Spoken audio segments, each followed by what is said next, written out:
Hello everyone, welcome back to my YouTube channel. आज इस video में हम डिस्कस करेंगे जामिया मिल्लिया इस्लामिया का पेपर, यानी कि यहाँ पे जो हम पेपर डिस्कस करने वाले हैं ये हमारे पास है लॉ का पेपर, यानी कि एलएलबी का पेपर है जामिया का।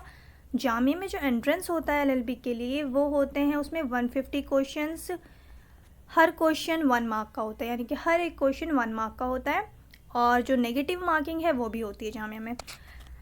सो यहाँ पे हमारे पास पेपर है 2018 का, और जो लोग नए हैं चैनल पे मैं उन्हें बता दूं कि 150 क्वेश्चंस हैं टोटल क्वेश्चन पेपर में, तो हम इस क्वेश्चन पेपर को 3 पार्ट्स में डिवाइड करके सॉल्व कर रहे हैं, डिस्कस कर रहे हैं। सो यहाँ पे ये वाला पार्ट जो है ये हमारा 3rd पार्ट है, और आप लोग अगर चैनल पे नए हैं तो पहले जा कर के डिस्क्रिप्शन बॉक्स में आपको लिंक मिल जाएगा, वहाँ से जाकर आप पहले प्रीवियस के 2 वीडियोज़ देख लीजिए ताकि आपको अच्छे से समझ आ जाए, पूरे क्वेश्चन अच्छे से आपको क्लियर हो जाए कि किस तरीके के क्वेश्चंस पूछते हैं एग्जाम में। सो ये हमारा लास्ट पार्ट है, हमें हर एक पार्ट में 50 क्वेश्चंस डिस्कस कर रहे हैं, तो इस वजह से 150 क्वेश्चन हम 3 पार्ट्स में डिस्कस करेंगे। हमारा 3rd पार्ट है, यानी कि लास्ट पार्ट है, और यहाँ पे हमारे पास है 2018 का पेपर। सो स्टार्ट करते हैं वीडियो को, और जो लोग नए हैं चैनल पर वो सब्सक्राइब कर लीजिए, वीडियो अच्छी लगेगी तो वीडियो को लाइक कर दीजिएगा। सो अब हम डिस्कस करते हैं। यहाँ पे फर्स्ट क्वेश्चन है हमारे पास, Kathakali is the classical dance drama of Kerala. अच्छा, यहाँ पे एक और क्वेश्चन बन जाता है आपके लिए, क्वेश्चन में से एक और क्वेश्चन बन जाता है जो अक्सर पूछा जाता है पेपर में, कितनी बार रिपीट हुआ ये ज़रूरी नहीं, लॉ के पेपर में मैं और भी एंट्रेंस एग्ज़ाम की बात कर रही हूँ दूसरे सब्जेक्ट्स की। सो यहाँ पे जैसे क्वेश्चंस पूछ लेंगे कि जो कथकली डांस, जो क्लासिकल डांस ड्रामा है वो किस स्टेट में फेमस है, किस स्टेट का डांस ड्रामा है वो। सो यहाँ पे एक क्वेश्चन आपका बन गया केरला का। अच्छा, और जब मैं पढ़ा रही होती हूँ तो स्किप मत करा करिए, क्योंकि मैं ऐसा नहीं कि आपसे कुछ अलग से कुछ बात कर रही हूँ, नहीं, मैं आपको इम्पॉर्टेंट चीज़ ही बताती हूँ जो कि एग्ज़ाम के पर्सपेक्टिव से इम्पॉर्टेंट होता है। पर कुछ स्टूडेंट्स बोलते हैं मैम आपकी वीडियो बहुत लेंथी होती है, तो आप लोग स्किप कर दें अगर आपको और नहीं जानना है, नहीं पढ़ना है। सो मैं उन लोगों को पढ़ा रही हूँ जिन्हें मेरा पढ़ाना इस तरीके से अच्छा लगता है और उन्हें एडिशनल नॉलेज चाहिए, तो उन लोगों को मैं पढ़ा रही हूँ, तो मैं अपनी हैबिट चेंज नहीं कर सकती, मैं ऐसे ही पढ़ाऊँगी आपको नहीं पढ़ना तो आप स्किप कर दीजिए, आप सिर्फ क्वेश्चंस के आंसर्स देख लीजिए। पर मैं ऐसा नहीं कि सिर्फ बातें कर रही हूँ आपसे, मैं यहाँ पे हर एक लाइन में आपको कुछ ना कुछ इंपॉर्टेंट क्वेश्चंस बताती हूँ एग्जाम से रिलेटेड। सो यहाँ पे आपका एक क्वेश्चन यही बन जाता है कि क्लासिकल डांस जो है, डांस ड्रामा जो है कथकली, वो किस स्टेट से बिलोंग करता है, किस स्टेट का है। सो वो केरला का, ये क्वेश्चन पूछ लेते हैं।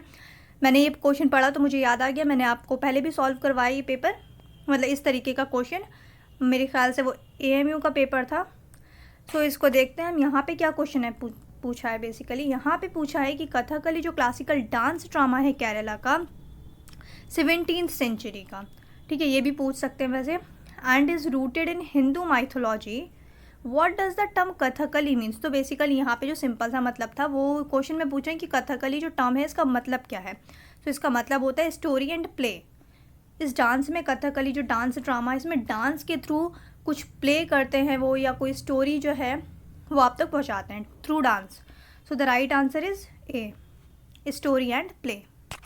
The next question is what is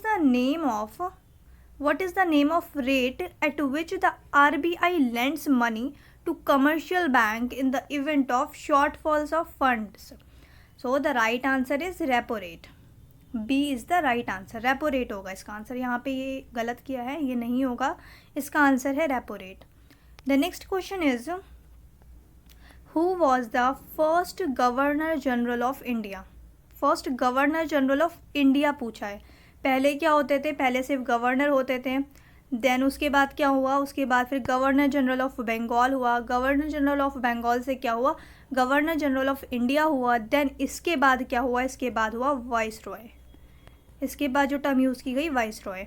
तो यहाँ पे मैं आपको इतना डिटेल में नहीं बताऊँगी, अगर आपको पढ़ना है पॉलिटी अलग से मैंने 1-2 वीडियोज़ अपलोड करी है पहले, अगर आपको और डिटेल में पढ़ना है पॉलिटी तो आप कमेंट सेक्शन में ज़रूर बताएं, मैं आपके लिए वो वीडियोस भी बना दूंगी।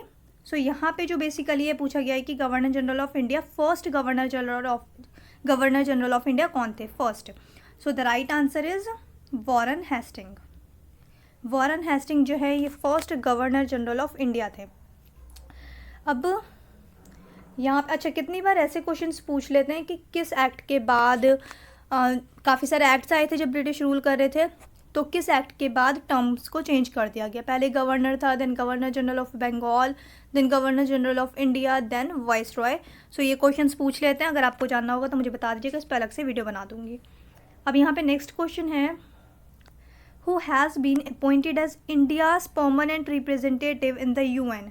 इंडिया का परमानेंट रिप्रेजेंटेटिव कौन है यूएन में? तो ये कब का पेपर है? ये 18 का पेपर है। अभी मैं आपको बता दूं अभी कौन है, ये आपके लिए इंपॉर्टेंट नहीं है 18 का, मैं अभी बताती हूँ 2022 के लिए आपके लिए इंपॉर्टेंट होगा।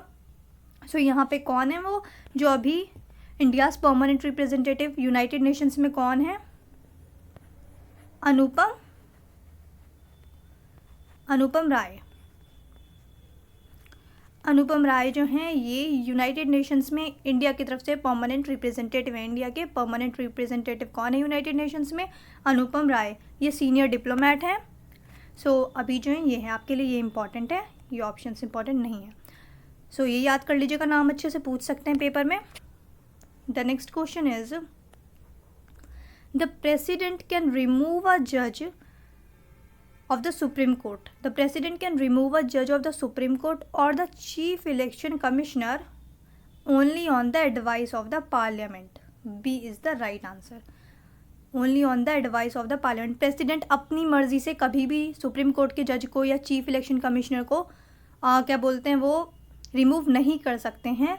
पार्लियामेंट में डिस्कशन होगी, डिबेट होगी, उसके बाद जो पार्लियामेंट जो डिसीजन लेगी, यानी कि दोनों हाउसेज जो डिसीजन लेंगे राज्यसभा एंड लोकसभा दोनों हाउस, उसके बाद प्रेसिडेंट उनके अकॉर्डिंग यानी कि पार्लियामेंट के एडवाइस के बाद किसी भी जज को या किसी भी चीफ इलेक्शन कमिश्नर को रिमूव कर सकते हैं। वो अपनी मर्जी से डायरेक्ट रिमूव नहीं कर सकते।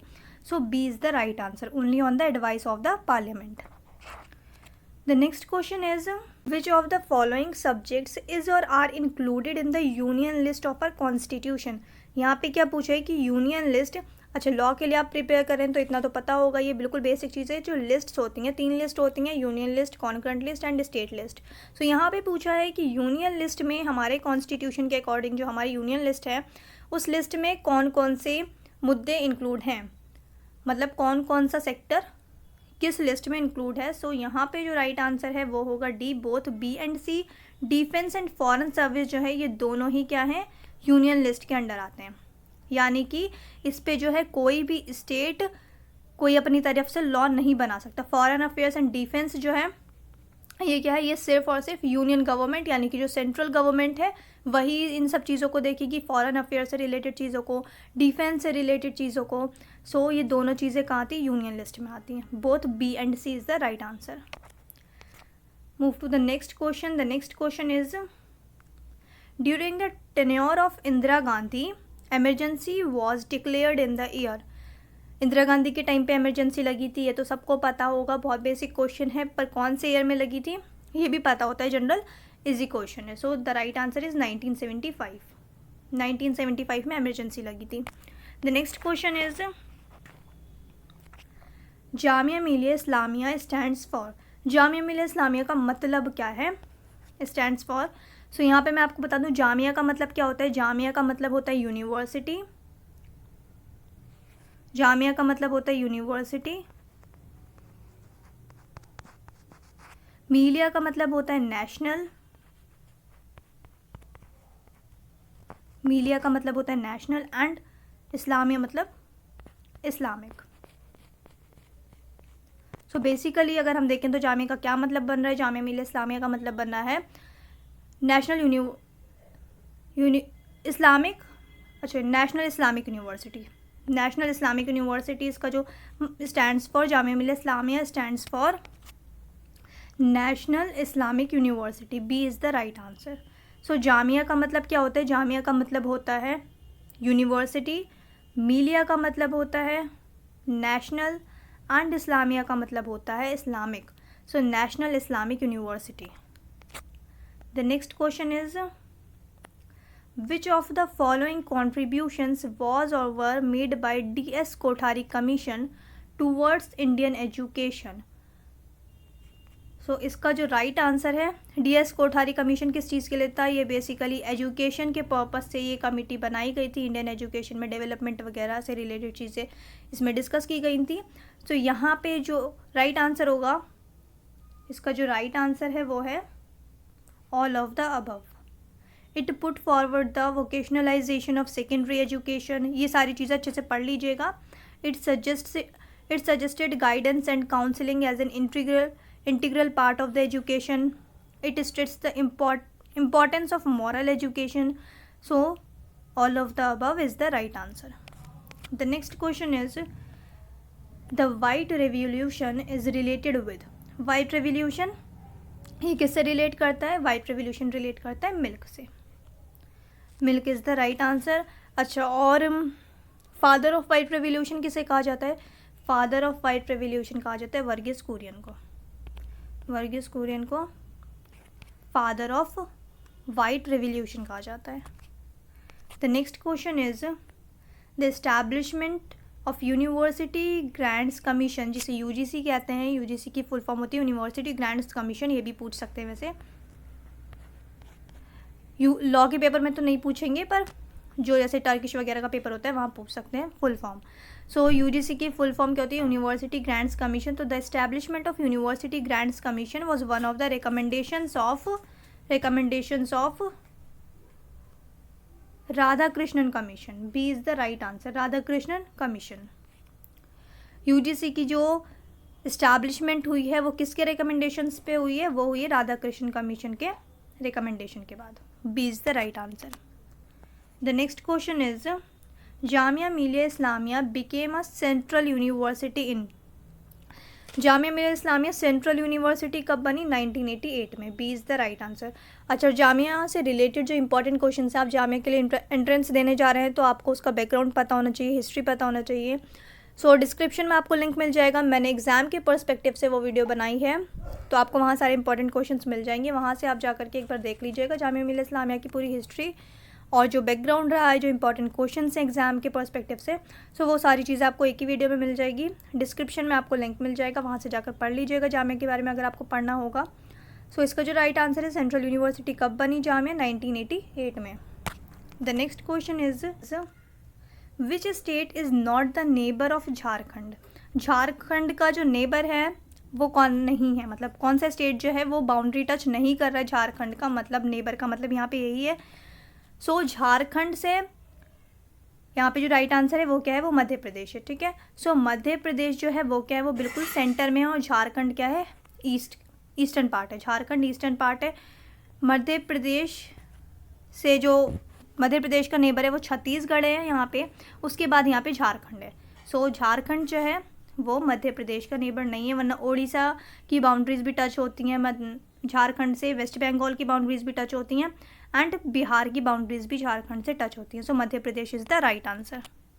द नेक्स्ट क्वेश्चन इज, अच्छा आपको मैप्स लर्न करना है तो ज्योग्राफी सीरीज़ भी है चैनल पे, आप डिस्क्रिप्शन में जा करके देख लीजिएगा, मैप लर्न कर लीजिएगा, लोकेशंस पता होनी बहुत ज़रूरी हैं आपको।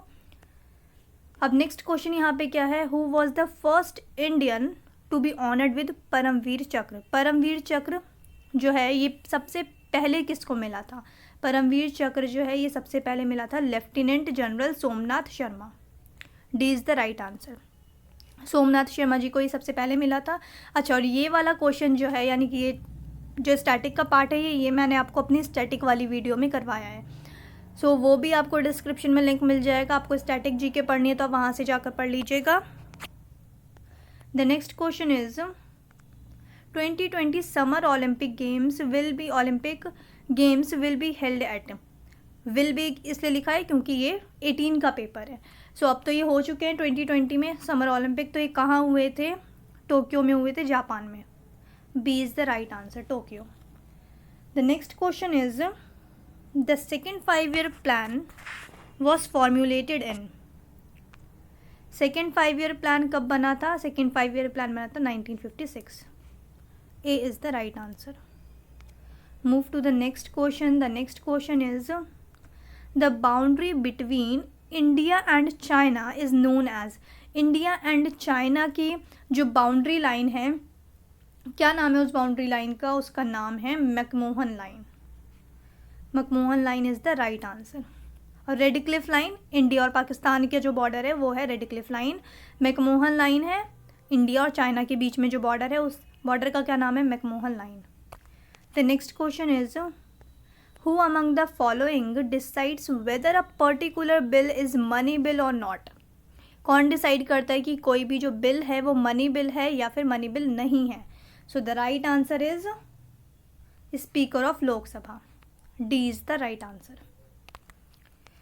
The next question is the supreme authority for telecommunication in India is. Supreme authority TRAI, TRAI, telecom regulatory authority of India. Telecom regulatory authority of India, TRAI की क्या है full form? The next question is lotus revolution is related to which country? Lotus revolution जो है ये belong करता है Egypt से. Lotus revolution क्या हुआ था? ये हुआ था इजिप्ट में. B is the right answer. The next question is in 1925 Jamia Millia Islamia shifted from Aligarh to. अच्छा, जो जामिया मिलिया इस्लामिया है वो ओरिजिनली कहाँ इस्टेब्लिश हुई थी? अलीगढ़ में इस्टेब्लिश हुई थी 1920 में. ठीक है, ये सारी चीज़ें मैंने आपको उस वीडियो में करवाई है. आप जा कर के डिस्क्रिप्शन बॉक्स से देख लीजिएगा. एग्ज़ाम के पर्सपेक्टिव से बहुत इंपॉर्टेंट वीडियो है. सो यहाँ पे क्या है कि अलीगढ़ से 1925 में जामिया कहाँ शिफ्ट हुई थी? दिल्ली में शिफ्ट हुई थी. तो दिल्ली में आज कहाँ है जामिया? प्रेजेंट में ओखला में है. बट सबसे पहले जामिया कहाँ शिफ्ट हुई थी? 1925 में करोल बाग में. D is the right answer. Karol Bagh से फिर ओखला शिफ्ट हुई है जामिया. सो यहाँ पे जो आंसर होगा कि 1925 में Jamia Millia Islamia shifted from Aligarh to Karol Bagh. D is the right answer. The next question is the code name given to India's first atomic explosion at Pokhran in 1974 is. क्या नाम था जो हमारा फर्स्ट एटॉमिक एक्सप्लोजन था पोखरन में 1974 में? उसका जो नाम दिया गया था, कोड नेम, वो दिया गया था smiling Buddha. A is the right answer, smiling Buddha. The next question is lottery was first started in. India में जो लॉटरी सिस्टम होता है वो सबसे पहले कहाँ स्टार्ट हुआ था? लॉटरी सिस्टम इंडिया में स्टार्ट हुआ था सबसे पहले केरला में. Lottery was first started in Kerala. Kerala is the right answer. The next question is which institute first time released guidelines on child sex abuse. किस इंस्टीट्यूट ने सबसे पहली बार गाइडलाइंस जारी करी थी? किससे रिलेटेड? चाइल्ड सेक्स एब्यूज़ से related. So the right answer is world health organisation. A is the right answer, world health organisation. The next question is constitution day in India is celebrated on.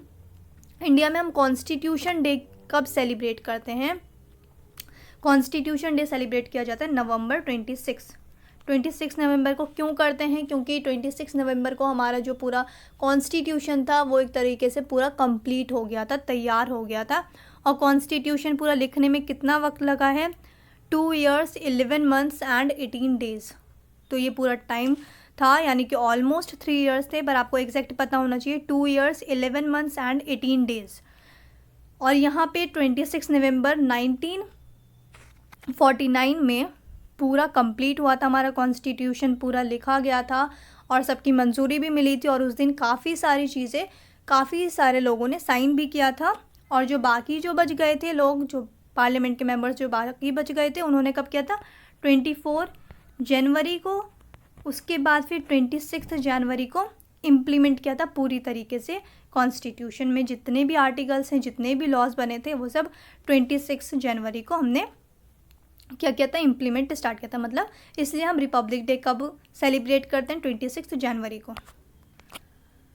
सो 26 नवंबर को हम celebrate करते हैं constitution day. इसलिए celebrate किया जाता है क्योंकि हमारा कॉन्स्टिट्यूशन पूरा तैयार हो गया था, सबकी मंजूरी मिल गई थी, काफ़ी सारे मेंबर्स ने साइन कर दिया था. कब? 26 नवंबर को. The next question is human Rights day is observed every year on. अच्छा, ह्यूमन राइट्स डे हर साल सेलिब्रेट किया जाता है December 10 को. मैं आपको ये थोड़ा सा शॉर्ट में पढ़ लीजिएगा ह्यूमन राइट्स के ऊपर. मेरे चैनल पे शॉर्ट वीडियो भी है, उसका डिस्क्रिप्शन में लिंक दे दूँगी, थोड़ा सा पढ़ लीजिएगा, आइडिया रहेगा आपको. सो December 10 को सेलिब्रेट किया जाता है all over the world Human Rights Day. So इसके ऊपर एक शॉर्ट वीडियो है मेरे चैनल पे, उसका भी लिंक मैं आपको डिस्क्रिप्शन में दे दूँगी, वहाँ से जाकर आप देख लीजिएगा. नेक्स्ट क्वेश्चन क्या है? SBI bank has merged with how many banks? SBI state bank of India, ये क्या है? एक गवर्नमेंट बैंक है, यानी कि ये पब्लिक बैंक है। और ये SBI बैंक कितने बैंक्स के साथ मर्ज्ड है? The right answer is 6 banks के साथ SBI मर्ज्ड है, state bank of India. The next question is which country has launched it's first environmental research satellite? Environmental research satellite के बारे में पूछा और इसका क्या नाम था? वीनस। सो ये किस कंट्री ने लॉन्च किया था? The right answer is Israel. Israel ने सबसे पहले जो है, मतलब जो फर्स्ट वर्ल्ड का जो फर्स्ट एनवायरमेंटल रिसर्च सैटेलाइट जो लॉन्च किया गया है वो किस कंट्री ने किया है? वो किया इज़राइल ने। और इस एनवायरमेंटल सैटेलाइट का क्या नाम था? वीनस। देन नेक्स्ट क्वेश्चन क्या है? Who was the first vice chancellor of Jamia Millia Islamia? First vice chancellor कौन थे जामिया मिलिया इस्लामिया के? फर्स्ट वाइस चांसलर थे मोहम्मद अली जौहर। मोहम्मद अली जौहर ये हमारे फर्स्ट वाइस चांसलर थे। The next question is which ministry has launched a digital signature campaign on constitution day? किस ministry ने, कौन सी मिनिस्ट्री जो है वो डिजिटल सिग्नेचर कैंपेन जो है कॉन्स्टिट्यूशन डे पे लॉन्च किया था? So the right answer is ministry of human resources development. A is the right answer, ministry of human resources development. The next question is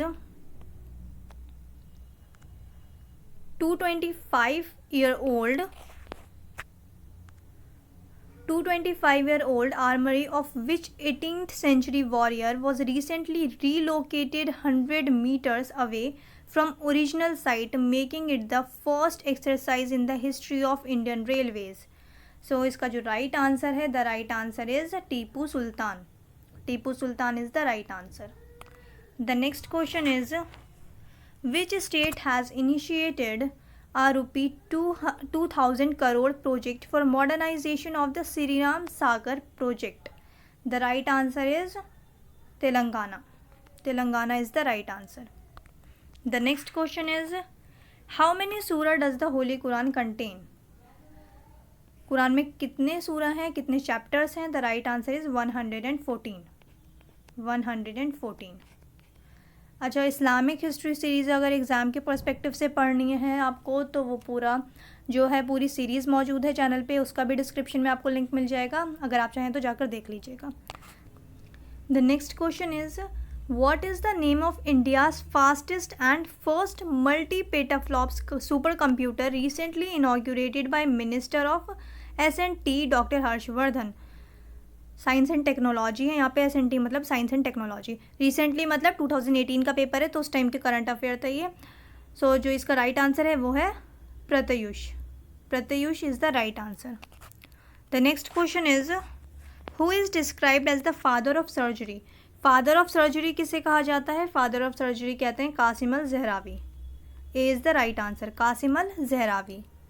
who has won the International Children's Peace Prize for building a school in Lebanon for refugees? So the right answer is Mohammad Ali Jonre. Mohammad Ali Jonre is the right answer. इन्हें international children peace prize मिला था किस लिए? क्योंकि इन्होंने Lebanon में जो refugees हैं उनके लिए, बच्चों के लिए जो है कि स्कूल इस्टेब्लिश किया था। So the right answer is B, Mohammad al Jounde. The next question is tribal festival Sammakka Saralamma Mahajathara recently began in? ये ट्राइबल फेस्टिवल है, ये रिसेंटली यानी कि 2018 की बात हो रही है। ये कहाँ स्टार्ट हुआ था? Sammakka Saralamma Mahajathara. The right answer is Telangana. B is the right answer, Telangana. The next question is who has been appointed as the 45th Chief Justice of India? यहाँ पे 45th Chief Justice of India पूछा है। सो यहाँ पे 45th जो थे वो याद कर लीजिए। 45th Chief Justice of India कौन थे? दीपक मिश्रा। और अभी प्रेजेंट में कौन से नंबर के हैं? प्रेजेंट में है 48th नंबर के चीफ जस्टिस ऑफ इंडिया हैं, 48th नंबर के। और कौन है? एन.वी. रमन। एन.वी. रमन जो हैं ये हमारे चीफ जस्टिस ऑफ इंडिया हैं और ये 48th नंबर के चीफ जस्टिस हैं। यहाँ पे 45th नंबर के पूछे हैं तो 45th नंबर के कौन थे? दीपक मिश्रा। इस बार अगर आपसे पूछेंगे तो 48th वाले पूछेंगे ही, ये याद कर लीजिएगा, NV Raman. The next question is as per a report by new world health what is India's rank among the list of wealthiest countries? The right answer is 6th। द नेक्स्ट क्वेश्चन इज which country has become the first among the low income nations to provide universal eye care? The right answer is Rwanda. Rwanda कहाँ है? ये middle east में है, middle east country Rwanda. The right answer is Rwanda. The next question is who won the best actor award in Oscar 2018? 2018 में किस actor को Oscar मिला था बेस्ट एक्टर के लिए? ऑस्कर अवार्ड किसे मिला था 2018 का पूछा है यहाँ पे। So the right answer is Gary Oldman. Gary Oldman is the right answer. Who won gold medal in Asian archery championship 2017? यहाँ पे 2017 का पूछा है कि एशियन आर्चरी चैम्पियनशिप में गोल्ड मेडल किसे मिला था? So the right answer is Abhishek Verma. Abhishek Verma is the right answer. The next question is which country recognises yoga as sport? Yoga को स्पोर्ट किसने वो किया है, किस कंट्री ने रिकॉग्नाइज किया है? The right answer is Saudi Arabia. Saudi Arabia is the right answer. अब यहाँ पे 147th क्वेश्चन है which country is the partner country at the 37th Indian international trade fair in new Delhi? ये 2018 का current affairs है, तो current affairs जो है वो पढ़कर जाइएगा। जुलाई 2021 से मई 2022 तक का पढ़ लीजिएगा अच्छे से। सो यहाँ पे 37th पूछा गया है कि कौन सी पार्टनर कंट्री थी, कब? 37th India international trade fair में, जो न्यू दिल्ली में होता है। So the right answer is Vietnam. Vietnam जो है वो पार्टनर कंट्री थी इंडिया की। Vietnam is the right answer. So ये अभी के एग्ज़ाम के हिसाब से आपके लिए इंपॉर्टेंट नहीं है। आपके लिए जो करंट अफेयर्स इंपॉर्टेंट है वो 21 से अभी यानी कि 22 तक के इंपॉर्टेंट है। The next question is Mahendra Singh Dhoni has inaugurated his first global cricket academy in? Global cricket academy Mahendra Singh Dhoni ने कहाँ इनऑग्यूरेट की थी? अपनी दुबई में। The right answer is Dubai. The next question is who joins forces with NASA to develop flying taxis? The right answer is Uber. Uber is the right answer. अब यहाँ पे last question है इस question paper का। I hope आपको ये अच्छे से समझ आ गया होगा जितने भी क्वेश्चंस मैंने आपके साथ डिस्कस किए। और वीडियो अच्छी लगी तो वीडियो को लाइक कर दीजिएगा। अब तक चैनल सब्सक्राइब नहीं किया है तो चैनल को सब्सक्राइब कर दें। अब यहाँ पे हम बस लास्ट क्वेश्चन डिस्कस कर लेते हैं, उसके बाद आगे और भी क्वेश्चन पेपर डिस्कस करेंगे। 19 का पेपर, 20 का पेपर एंड 21 का पेपर भी अभी हमने डिस्कस करना है, वो भी इसी तरीके से हम डिस्कस करेंगे 3 पार्ट्स में। सो यहाँ पे हमारा जो लास्ट पार्ट का लास्ट क्वेश्चन है विच इन्वेस्टिगेटिव, और क्वेश्चन पेपर का भी ये लास्ट क्वेश्चन है 150 question. So which investigative news source has released the paradise papers which reveals the offshore activities of some of the world most powerful people and companies? So the right answer is International Consortium of Investigative Journalists. C is the right answer. So यहाँ हमने सारे questions discuss कर लिए हैं। I hope आपको अच्छे से clear हो गया होगा। अब मिलते हैं नेक्स्ट वीडियो में। The next question is who has been elected the new president of the Institute for Defense Studies and Analysis? So इसकी न्यू प्रेसिडेंट कौन है? Nirmala Sitharaman. A is the right answer, Nirmala Sitharaman.